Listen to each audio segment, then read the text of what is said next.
Naikatha ko na ang aking ibig mula sa pusod ng aking tinig, palawakin ng isip at sa aking makinig. Bayan ko, nasa gitna tayo ng digmaan at ang kalaban ay kahirapan, kahangalan at lamangan ang ilan sa mga dahilan kung bakit sa malawak na kulungan ng mga pagkakasala hindi tayo tuluyang makalaya. Puro na lang hangad, disiplina na wala na, mga pikit matang bulag sa pagmamahal sa pera, sila na mismo ang nagpapakain sa sistema. Gayunpaman, naniniwala pa rin ako na ang simbolo ng perlas ng silanganan ay ang malinis na kalooban na sa bawat bukas may sisibol na bagong pag-asa. Tungkulin ko'y gagampanan na lagi kang paglingkuran, ang laya mo ay bantayan.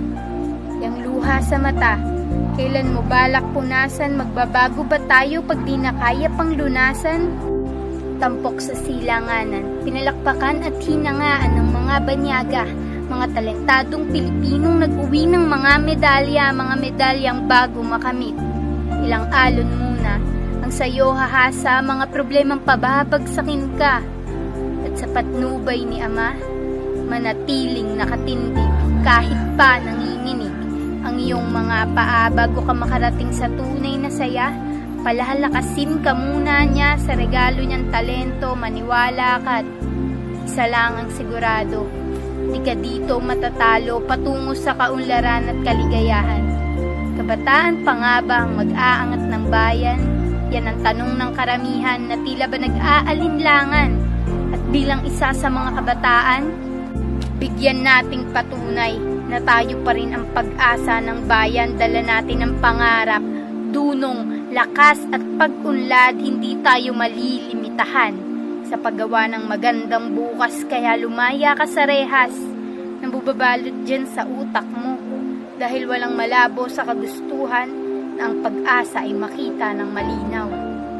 Ang bayan ko'y tanging ikaw, Pilipinas kong mahal, ang puso ko at buhay man sa'yo'y ibibigay. Bigyan man ng iba't ibang definisyon, hindi pa rin mabubura sa ating kultura at tradisyon ang bakas ng mga pamanang iniwan sa atin ng panahon na nagmula pa sa mga ninuno nating namatay, nabuhay at lumaban kaya't meron tayo ng ngayon. Dadaan pa ang ilang henerasyon, huwag natin ibaon sa hukay ang mga bagay na tinindigan ng mga bayani sa kahapon. Tungkulin ko'y gagampanan na lagi kang pagringkuran, ang baya mo ay bantayan. Pilipinas kong hirang, hindi ko ginawa ang tulang to para manumbat, kundi para imulat tayo na ituring nating kayamanan.